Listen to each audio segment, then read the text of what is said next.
Jai Shri Ramachandra. So today I would like to explain the therapies of DEEPANA and PAACHANA, the two therapies to augment the digestive fire in our body. And DEEPANA and PAACHANA are basically lightening therapies, and they are used before doing the Panchakarma therapies procedures, and they are also having the individual therapeutic usage as a lightening therapy, or you could say a digestive augmentation of the digestive fires, etc. So today we're going to see how powerful this is and how helpful it is in various conditions, including anorexia in children or adults or any age group, where people are not able to eat food and are not able to experience the taste of food and the smell of food, etc. So this therapy increases the feeling of hunger. It increases the augmentation in the digestive fire to be able to consume more food, and it actually rejuvenates a sluggish fire and makes it strong enough to consume food and to digest food properly. Here, according to science, fire is mentioned in Sanskrit, but it actually means acid. So fire has been used as a metaphor to explain the power of the acid to people in the past who used to see fire as a cooking method. Even now it is. So fire is the element of change, and acid is also an element of fire. So that's why the digestive fire word is it's used here, but it actually means digestive acids and juices. So DEEPANA and PAACHANA therapies augment these digestive fires and juices for the person to be able to tackle his ama dosha in the body. That means a morbid humor that does not leave the body and gets accumulated due to constant bad lifestyle by eating junk food, etc., and not giving space between meals. Ama dosha gets accumulated. So DEEPANA and PAACHANA are really good in mitigating this dosha and bringing it down. And we'll begin with the different conditions in which this has to be used. Madhyama dosha avastha. Madhyama dosha avastha means the position where just medium dosha is supposed to be used. So Madhyama dosha avastha is when a person has very less dosha and it can be cleared easily. And Madhyama balatura means a person who has medium strength, so he can take the medicine of DEEPANA and PAACHANA. And Kapha Pitta dosha is when the dosha is Kapha or Pitta. Kapha dosha is the dosha of sluggishness, etc. And Pitta dosha is excess of digestive fire or acidic humor. So when we consume the Kapha and Pitta mitigating medicine, that is DEEPANA and PAACHANA, it slightly augments Vata and digestive fire and digests the excess Kapha and calms down the Pitta and converts the Pitta into a more helpful and digestive type of Pitta. So Chardihi is constant vomiting. So Chardi is also a very dangerous disease where you keep vomiting constantly, and this actually signifies that there is an issue in your digestion, especially with the ama dosha. So to clear this ama dosha, we are supposed to take DEEPANA and PAACHANA therapies. Number 5, it's Atisara or diarrhea. Generally, diarrhea is classified into many different types. You can watch my diarrhea video for this, which I had made in the past, maybe 2 years back. So you can watch that video where I've explained how diarrhea can be dangerous to a person, and how especially, so what are the types of diarrhea? In this, there are types of diarrhea that are influenced by emotions and mental states. There are types of diarrhea that are influenced by the three humors in the body, Vata, Pitta and Kapha. There are also types of diarrhea that are primarily influenced by the morbid humor or ama dosha. When this ama dosha is associated with a secondary ailment or secondary dosha, it is transformed into a multiplied system of doshas. For example, Sama Vata dosha, Sama Pitta dosha and Sama Kapha dosha. So these are different states of the ama dosha which are generally taken into consideration when evaluating a disease that is coming through diarrhea. So for a full review of diarrhea and a full treatment of diarrhea, please see my video on diarrhea. But for now, let's continue on the topic of Deepana and Paachana and how it can help diarrhea. So I shall also explain the Deepana and Paachana therapy in detail in the next few minutes. And Hridroga means heart disease. So heart disease is due to blockages throughout the system. Blockages are also a sort of amadosha. For example, a person consumes too much of refined oil, which contains unwanted and unnecessary fats, for example trans fats, etc. These trans fats get accumulated all over our body, including arteries, causing artery narrowing and artery blockages, etc. This causes heart disease. So to clear the heart problems, we do the Panchakarma procedures as a preliminary ritual for the Panchakarma procedures. Not only a ritual but a scientific clearance of the arteries. We perform the Deepana and Paachana therapies, which will automatically go inside, lighten the different portions and bring down the different diseases and blockages associated with the same. For example, it has a few parts where you use dried ginger powder, you use Panchakola Phanta, and the different medicines that are going to be explained, which have very powerful and scientific medical powers in destroying the disease. Next we have the Visuchika, a disease which is characterized by boils all over the body in a particular pattern, and this also might be system of herpes, etc. This is when the body's toxins reach such a level that it expresses itself in such weird and strange forms of boils. So this is also one of the indications for Deepana and Paachana therapy.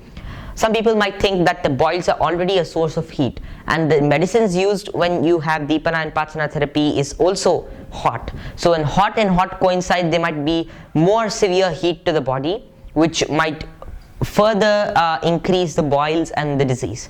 But according to Ayurveda, it depends on what sort of boils those are actually. So the intelligent physician should be able to identify which sort of boils are being suffered by the patient, and how far this can be treated by the different therapies enunciated in Ayurveda.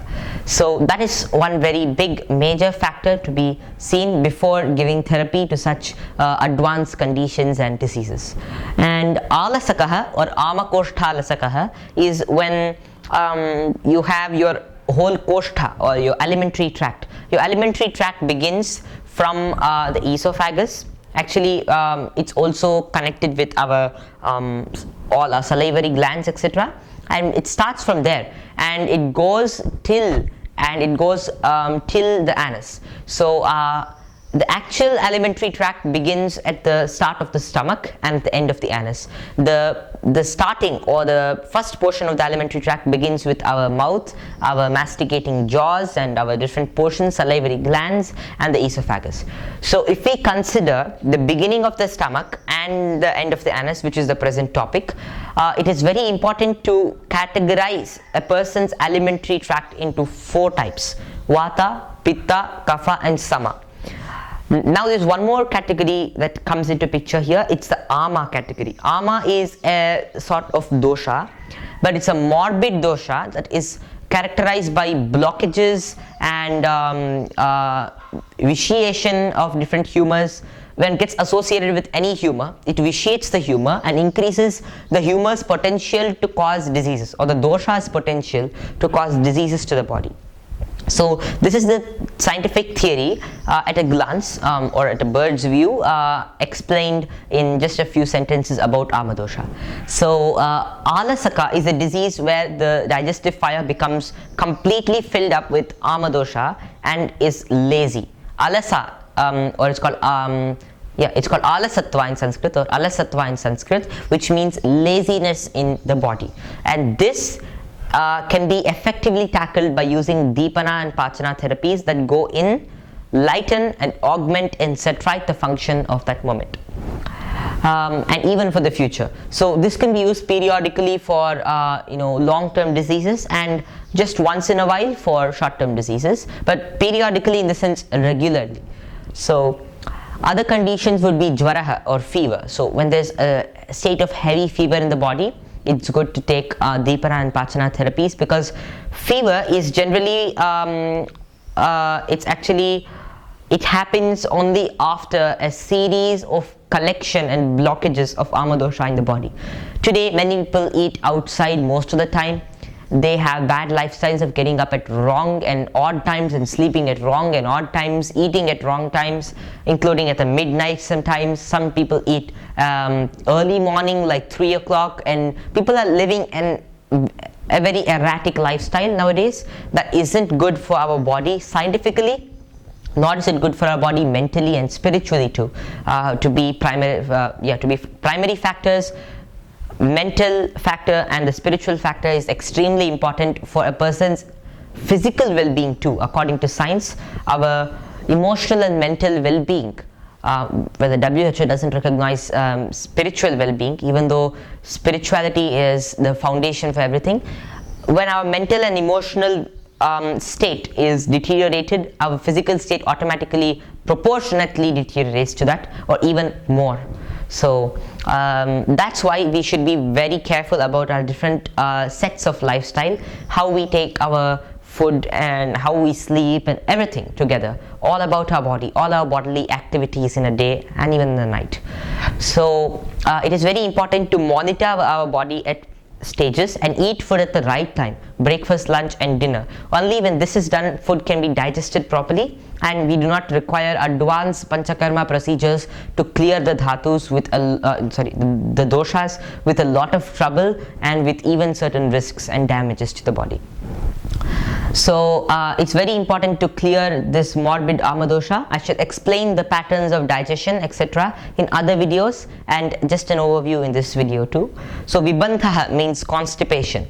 Constipation is a very common problem with the advent of the Western toilet, and I've made a video on this also. You can watch the video, The Killer Toilet, in which I've explained the complete significance of the Eastern toilet being biologically suitable to humans, and the exact opposite of it is the Western toilet. It has a wrong degree, the degree between the muscles of the anus and the degree between our back etc. is completely in a mismatch. So please do not use a Western toilet. But if a person has constipation, the first thing is to stop the opposing factors of easy and clear excretion, and then we come to the treatment of the disease, constipation. So the treatment could also be clearing the amadosha by Deepana and Paachana. Gauravatva means when you are feeling heavy, generally heart disease patients, obese people, they feel heavy from inside out completely, and they actually are not feeling heavy from outside and in. They're feeling heavy from inside and out because their whole body is stocked up with fat, unnecessary toxins, unnecessary fat and toxins. Toxins aren't ever necessary. So yeah, so this is how it functions.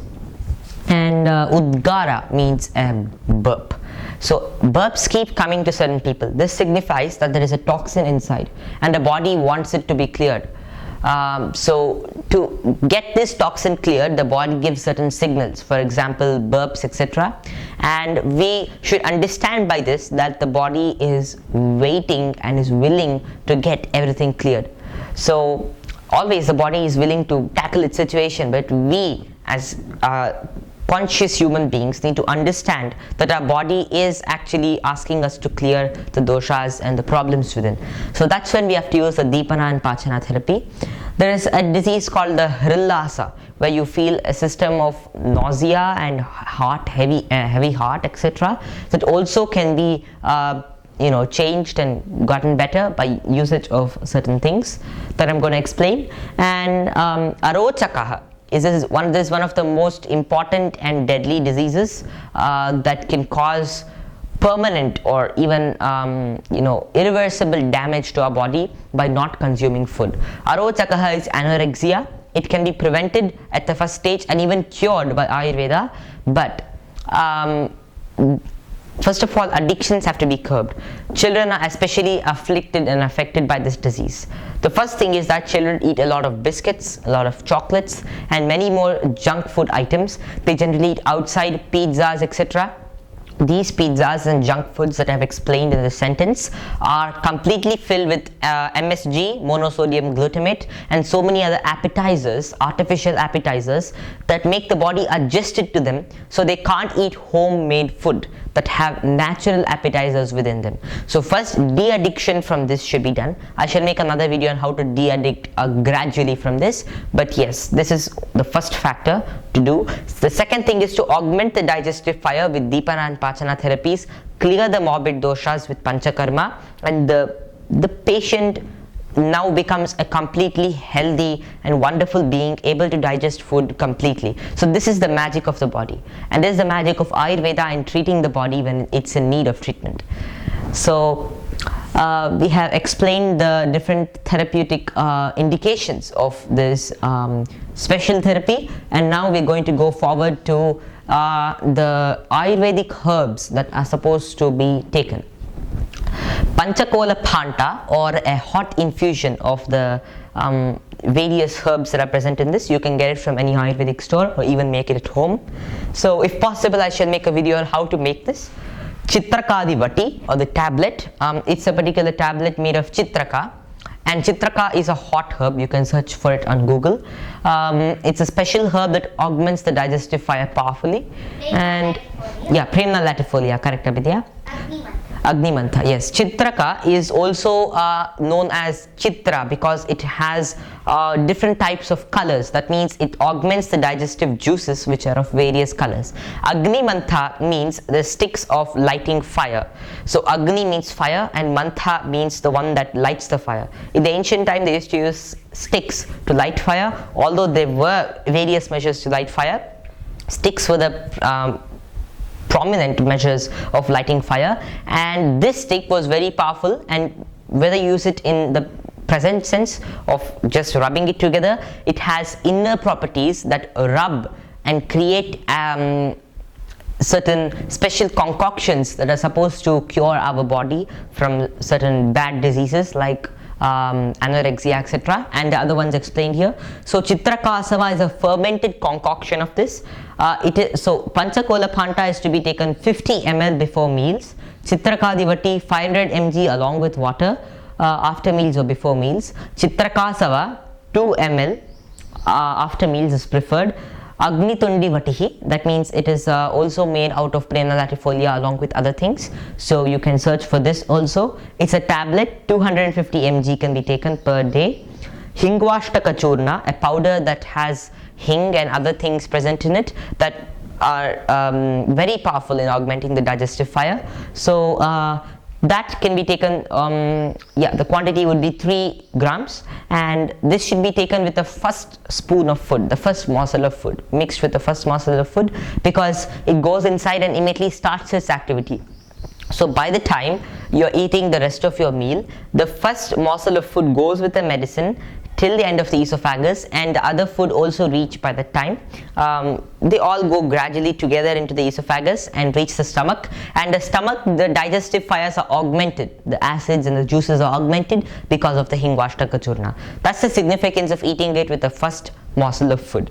The dried ginger powder is to be taken 0.5 gram to 1 gram because it's very important and it's a very good medicine. So it can be taken with honey or with milk, gingiber officinale, common ginger, any sort of ginger. No need of taking wild ginger, etc. Common ginger is enough, but make sure that the ginger you're using is of the indigenous variety and not of the polished and hybrid variety that's coming nowadays with no potency and whitewashed with certain chemicals. So stop shifting the camera. And next we have pipali powder, long pepper powder. This is supposed to be taken 3 grams with water. Shankhavatihi, it's a tablet of certain very powerful herbs including the shankha flower. 500 mg should be taken with water, milligrams. So this is the prescription. This can be given to children and they get hungry if they're anorexic, and when they are hungry you shouldn't provide them any junk food. You should strictly give only homemade and properly made food without refined oil and refined salt. Please consume cold pressed oil that's made at your local cold pressing machine. Number 2, please don't consume refined sugar. Please consume only mishri, or they call it panakalkandu in South India, especially in Tamil Nadu. So you can take that one. It's palm tree sugar. You can You can get it anywhere nowadays, but make sure it's pure quality palm sugar. Yes, so in the same way, milk should be taken with care. A2 milk from a indigenous cow is the best sort of milk, no A1 milk. In the same way, there are many more factors to consider before going through. Along with this, refined salt mustn't be consumed in any form, including in the food, and it should be consumed only, only Saindhava salt should be consumed, no refined salt. So Saindhava salt has various minerals and various important components that are very good for digestion, that augment the digestive fire, and they are the only ones that are coming in the natural form. So it's very good to take Saindhava salt. And this is the prescription for anorexic children and even the other diseases that have been explained: diarrhea, heart disease, boils, and even a feeling of heaviness, constipation, amadosha collection, blockages in the body, etc. So the effect of Deepana and Pachana, the proper effect. There's over effect also. Some people do not know how much to take. They should only take how much is being prescribed over here. More than this would cause problems, and I shall explain the problems also. But for now, let's see the effects of proper digestion and proper usage of this. So what happens when you use it the way I said now? So Vata Visargaha means that the flatus is gone out of the body, the excess air that's collected is gone out. And Mutra Visargaha, the blocked urine passages are being released and the toxins have been collected from all directions and released into the urine. Purisha Visargaha, constipation is released and the person is able to excrete normally and perfectly. Gatra Langhana, which means that the body is made light. And Hridaya Shuddhi, that means that the heart becomes purified and you really feel you're living life, especially for a heart patient who can understand what I'm saying now. And Kantha Shuddhi means that the throat is purified. And Udgara Shuddhi, the burp doesn't have too many smells, etc. It is of uni odor, that means of a single odor, and is able to be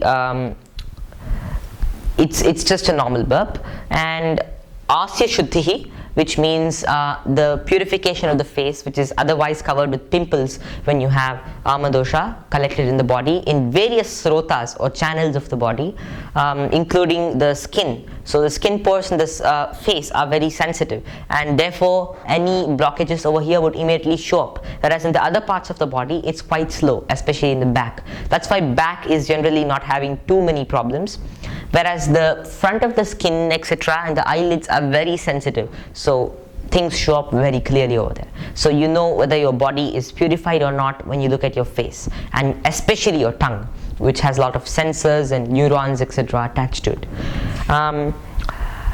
Tandram Gatam, which means you feel no more lazy, and you lose the sensation of being sluggish altogether. And Klamam Gatam, which means you lose the feeling of tiredness altogether.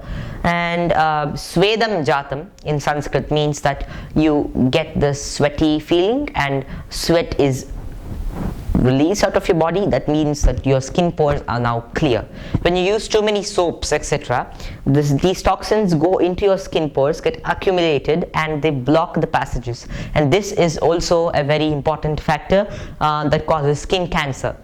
Various soaps today have been found guilty of causing skin cancers due to millions of ailments, sub-ailments that are caused due to hundreds of chemicals present in them. So just turn over your soap and read what's present inside. It's just horrible. And next we have the Ruchir Jata. Ruchir Jata means you feel the hunger to eat food. As I explained before, Kshuttipasa Sahodaye, that means you feel hunger and thirst coming at the same time. So hunger and thirst coming at the same time is a sign of good metabolism for the first time, not always. Always it should come at different times, the feeling of hunger, the feeling of thirst.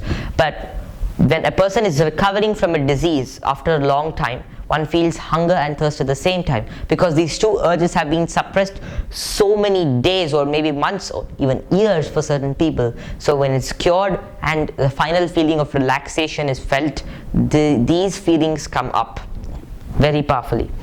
So that means that you're completely cured. How does Deepana and Pachana work? How do they augment the fire? This would be a very interesting question to deal with, and now we're going to do that.